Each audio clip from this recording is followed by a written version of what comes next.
Hey YouTube, here we are, 2931. Got up to 29, like I said in the thumbnail, 2982 dropped, 2991 dropped, 2993 dropped. I'm going to talk about those. I'm going to talk about the season.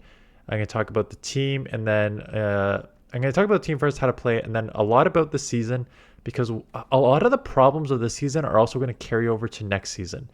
So we got to do with that. I also have one set, just to put it in perspective of how much I do not care about Legend. I have one set from Monday that I did not do, that I banked for today, Tuesday. And I have all my sets today. And I have zero desire to try and hit Legend today, because my getting beyond the hype videos for this new season is much more valuable to me than hitting Legend for the 20th time. They don't really provide incentive to hit Legend. So I just wanted to quickly go over this. The team, one of the issues, so I'll go over the team and I'll talk about the ups and downs. Shadow Annihilate, Ferret, Blastoise.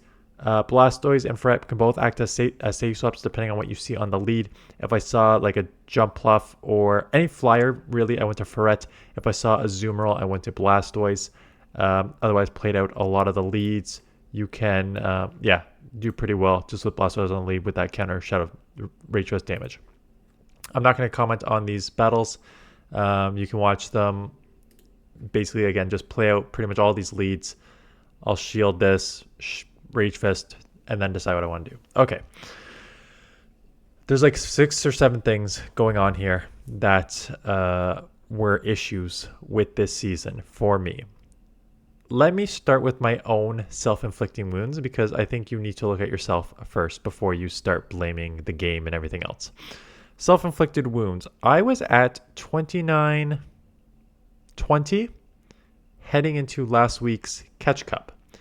And I had 4 Pokemon. I had Shadow Annihilate, Shadow Giratina. What else did I have? I forget what the other 2 Pokemon. Not great Pokemon, but 2 other Pokemon. And instead of just taking the week off, I stupidly played. And then when I played and I started losing, I just raged my way through. 1 week later, I dropped from 2900-ish to 2500. So at the start of this last week, I was at 2500.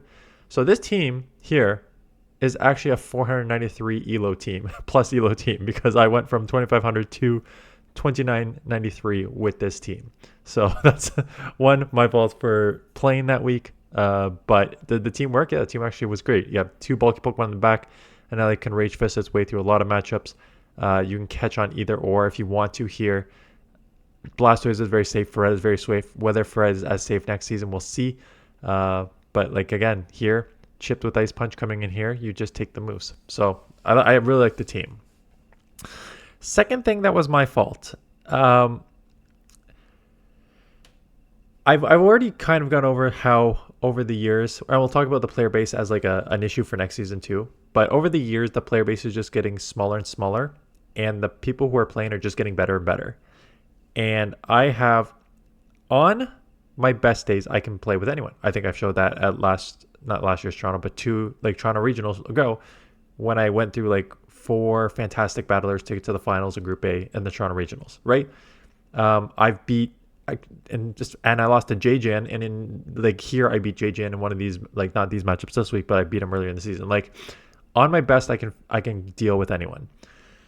I'm very, very inconsistent, and I've always said to hit Legend, what separates these 2,900 people from Legend is your consistency and your ability to minimize 05s and 14s and maximize 50s, 41s.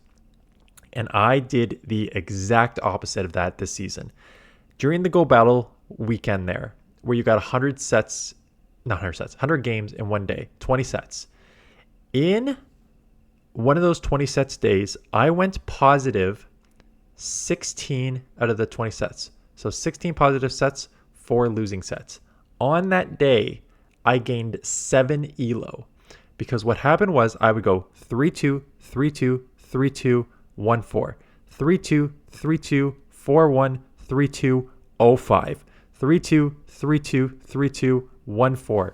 And you just can't go up those 10, 10, 10, 10, and then lose 40 or 10, 10, 10, 40, and lose 70. So that was basically what was happening. I was so inconsistent, and it was the same thing here. I would freaking go and I grind and I grind and I grind. I get to 29.80, and I go 1 forward back to 28.30, and then I go 29.91, and then I went 3 and 12 back to 28.30, and then I went to 29.93, and now I'm back to 20 because it was just same. I would push, and then I would have those bad sets, and it would just cost me.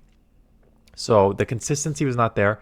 And this season, I think my timing was very off. And this is going to come down to one turn lag. And we're going to talk about where it was not my fault this season.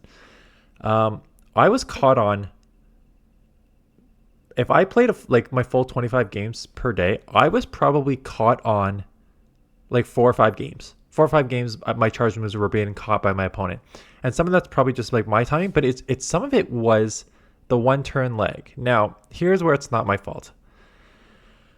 The one turn lag, and I know a lot of people had to deal with the one turn lag. The one turn lag cost me 50 plus games this season, minimum. And I would have loved one turn lag. I've had 8 games where my game just froze. Not like one of those spinning like it spins like your opponent is top lefted, but then it just does not unfreeze and you're frozen and you lose that game.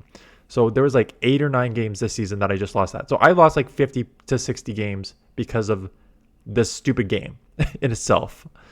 The one turn lag was brutal, and it affects everything. It affects how you play CMP ties because you don't know if you're actually going to be able to come in and get your move off. It's your timing. So I know one example here is they have a Talonflame in. I have a Ferret coming in. So if the game works for fast move timing, I'm throwing 7 Sucker Punches and then my Swift, because I will get off that Swift at 14 fast turns versus their 15, which is the optimal timing. But now what happened was, if you get that one turn lag and you do that, one, you're either just going to lose CMP against the Talonflame, or the Talonflame is going to get a full Incinerate through. So it completely changes all the mechanics of the game that experts and legends thrive on doing so well. It kills you because one play that happens so often in like the Play Pokemon Championships is you'll get to a Pokemon with a super high attack like Shadow Scizor, and you'll bank the move. You get to the move and you get out of there, and then you come in with your other Pokemon, and it doesn't matter if it gets farmed down or not, because you know if you come back in, you're gonna get that move off and win CMP because you have that super high attack stat, and getting that CMP win will make you win the game if it will like one shot you, right? You can't rely on getting that CMP anymore because you can't rely that the charge move is going to show up. So it completely changes how you even attack the game, because like the plays that you would normally make before, you can't make now because of the game. So it's absolutely pathetic that this is the state of the game in season 24 we are on. And you can always tell the health of the game by the content creation. Because if the game is healthy, a bunch of people want to, like, not because they want to make it big, but people are excited to like showcase, like, I like this game, I like playing it. It's exciting to play. It's a hobby. I enjoy it. So they're gonna want to showcase this and stuff like that. And I pointed before, like, people are excited. FP6 came back. He came back all for 2 months and is gone. We've had Tho, who was retired for a year and came back for like 4 videos and then quit again. And then we had Zionic, who was out for like 2 years and came back for all of 2 months and then was out again. And it's just like the game is so bad, and they put 0 effort into any changes of the mechanics in here that it just costs. Like, it costs people people don't want to play. And the long time people who love this game are just like, it's not worth me playing. So it's very upsetting from that perspective that they just put no effort in the game, because one, it is affecting your ability to play, but it's also affecting the player base. And affecting the player base is tough for people like myself, or people who are, again, I still think I can hit Legend on any given season. But people who are like worse battlers than me, the likelihood of them ever hitting legend is much lower now, because what's happening is you are not your when GBL first came out, and again, brand new, it's a new thing in the game, everyone wanted to play it. 60-70% of the player base was playing. Now we are 9 years into this mobile game. At best, so the player base in the larger mobile game is already down substantially. At best, 5% of people play GBL at this point. So when you have a smaller player base for the Pokemon Go in general, followed by a even super, super tight player base here, the only people that are left are the people that know what they're doing, realistically. Because I kind of mentioned this in the earlier seasons. Like, I've hit Legends since like season 3, pretty much every season, except for a couple in the past few seasons here. But for like 14 straight seasons when I was hitting Legend, when you were in the early seasons of GBL, fast move timing, catching, knowing typings, knowing how to maximize your energy, that was like the best of the best. That was leaderboard. Now, and my subscribers who are in this 2200, 2300 range confirm this. Any 22 to 2300 player knows how to count, catch, and time their fast moves. Like, the skill of the average player has gone up substantially. And I don't think a lot of the best players can admit that yet. And I don't want to call Yonkis out, but Yonkis put out a video that I agreed with 95% of it. I'm going to talk about the meta next. It's the one turn leg was an issue. The meta was an issue. Figuring out top teams for the meta, and I'll go over that in a second, why that matters for next season too. There's so many things that causes the average player to not be as strong as they once were. But it's also that the player base is just getting better. And I think it's tough for someone like him to admit. I think he's just focusing too much on his channel now. He was the number one player in the world for like, not just like he got to number one on leaderboard for like a day and then was back down. He was number one on leaderboard, and he was there for weeks at a time. And he just hit legend this season with a week, 5 days left, he said in his video. And that was the case for, I showcased I go look the last 2 weeks of video. Previous leaderboard in legend struggles to make it to the finals 2 weeks. Previous legend, like, struggling here. And it's the amount of previous number ones in the world, regional champions, leaderboard players that were not legend within like the last 2 weeks was insanely high. And again, it's a mixture of just like, people are getting better. So yes, you guys are amazing still, but everyone's on the rise. But the biggest issue, and I've mentioned this multiple times, and it was mentioned in Yonkis' video too, is the meta. And I've explained this multiple times, so I'm sorry if this is a repeat, but for those of you who are new, in season 1 through like 3, the meta was Swampert, Skarmory, Umbreon, Registeel, and like a couple others. And then you got to like season 5 or 6, and you had Walrein, Trevenant, Registeel. And then you got to like season 10, and you had Lantern, Noctowl, Galarian Stunfisk. And then you got to like season 15, and it was Medi, Lickitung, maybe Sableye, and like, I forget who, and Lantern maybe. I forget, like, again, I'm forgetting all the things. But all in all, every single season for like the first 20 seasons had a meta that was 6 Pokemon that absolutely dominated, and then a few others that you can sprinkle in.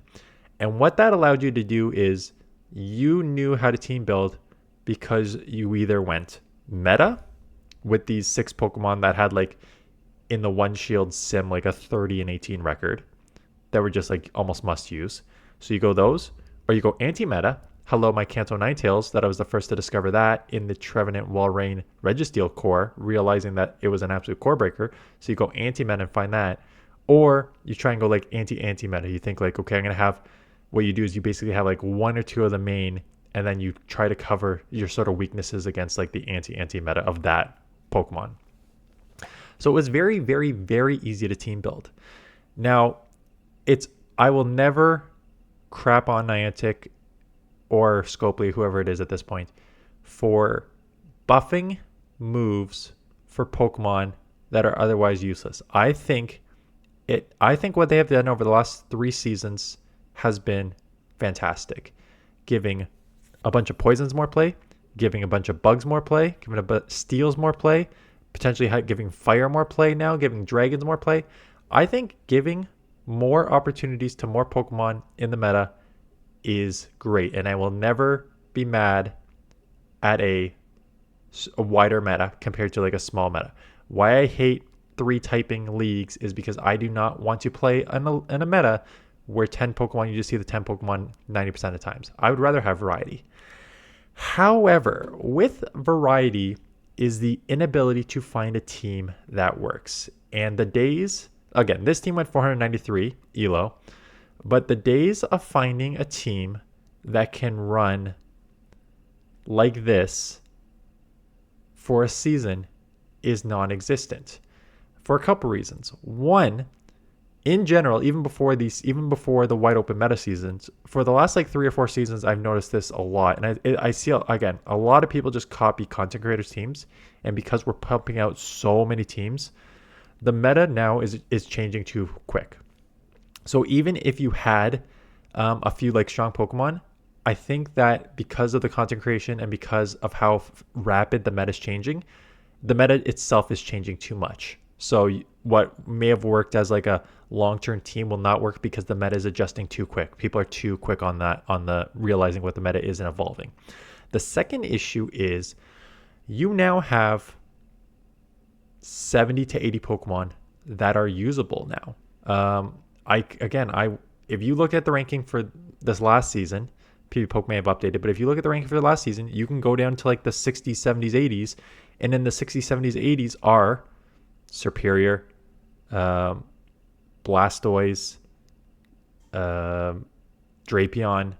Like, just the amount of usable Pokemon in the 60, 70, 80, maybe even 100 range is quite high. So what happens now is, okay, the meta is this. Okay, the meta is adjusting. Let me adjust this team. I've got a team that I think can cover most of what the meta is going to be. One of these 20 Pokemon. I can cover it with this team. Oh yeah, here's 20 other Pokemon that you did not even think about that do have play in the meta. So when the meta becomes too wide, your team building becomes nearly impossible because no matter what, you're going to have trouble. So this team gained 493 ELO.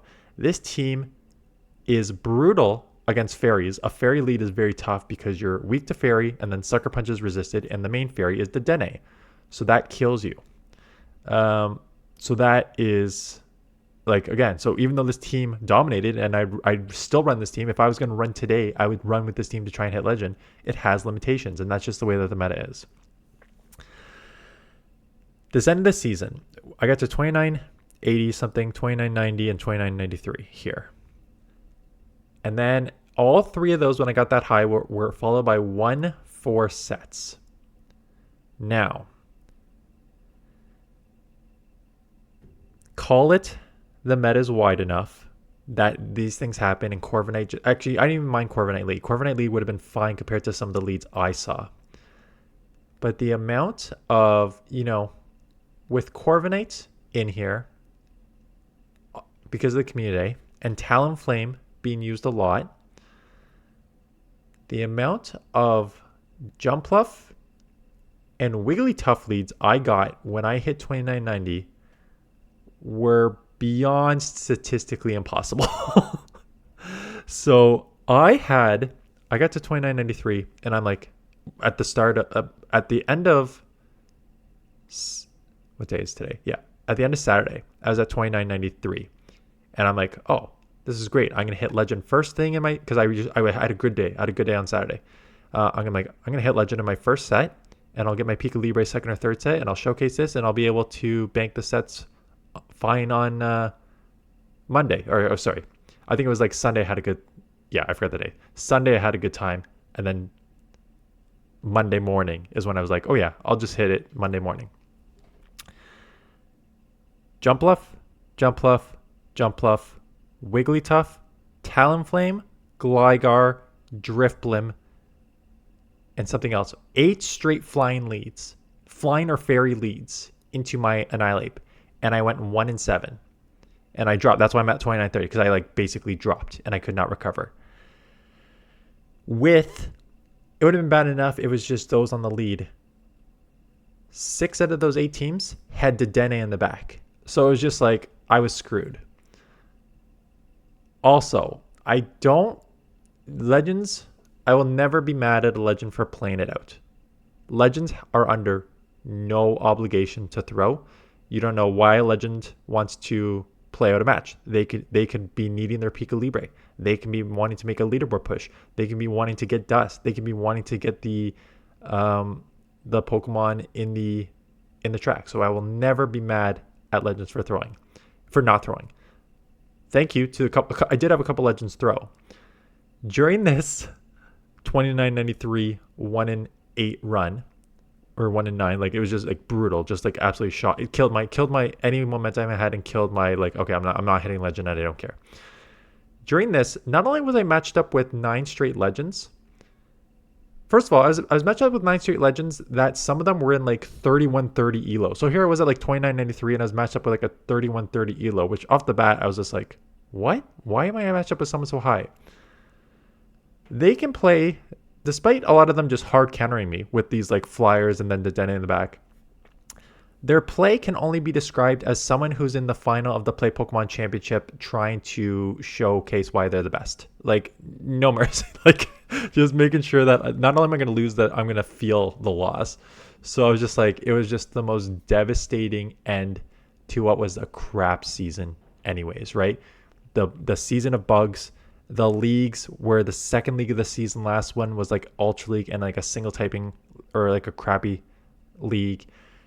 The Catch Cup second last week that forced me to play it, and I lost again. I should have just took the week off. That's on me. It's just like the 2 sets I had there against all these Legends that just hard countered me and punished me was a culmination of just like, this sums up this season. It's just like, I cannot figure, like, it just, nothing was going my way between like the 1-turn lag, the just freezing the game, not finding a team, and then just getting like a hard counter, algorithm or not algorithm. I don't really care what you call it. At the ending here is just like, okay, whatever. And again, I have 6 sets today. On Tuesday, when league turnover is, I have 6 sets and I'm at 2931. I could theoretically play. I have no desire to hit Legend. I don't have, not that I have no desire to hit Legend. I wanted to hit Legend. But it's one of those things where it's like, I'm not losing sleep over not hitting Legend. I would much rather pump out all these Beyond the Hypes this week. So you will see a 3rd video this afternoon for the Retro Cup, because the second league is Retro Cup. We did top teams with new Pokemon this morning. So look at that. Check that this morning. This one's going up during the normal afternoon time. We'll have a 3rd one going up for the Retro Cup teams tomorrow. At 4 o'clock today. 4 p.m. Eastern time. So like 2.5 hours from now. And then tomorrow we'll do Beyond the Hype. So for those of you who are new to the channel, I know I have a lot of new subscribers since the last time I did this. Beyond the Hype is basically, if you watch my videos that I put out on, my days are all screwed up here. The videos I put out, yesterday. I put out 2 50-minute videos yesterday going over the top 50 Pokemon in the first one and the ones outside the top 50 in the second one. And it was just a very analytical approach to like, here's the stats, here's the moveset, here's the typing, here's where it's going to do good, here's where it's not going to do good. And we're going to do Beyond the Hype. So what Beyond the Hype was, I created this because a lot of content creators, as you're going to see, are going to be putting out 4 videos a day. And I can't do that. I got 2 young kids and a full-time 9-to-5 job. So I even 2 a day, I'm doing this one at 9:20 at night. But I do like my videos at night to be able to put them out the next day. So all these content creators are going to be putting out all these videos about the new Pokemon, and 95% of them are going to be, oh my God, this Pokemon is broken. Oh my God, this Pokemon's amazing. Oh my God, oh my God, oh my God. Not every Pokemon is an oh my God. In fact, a lot of them are not oh my gods. And I will always point back to my Starmie one. And I remember content creators were like, Starmie's amazing. Starmie's going to break the meta. Starmie's incredible. You need to use Starmie.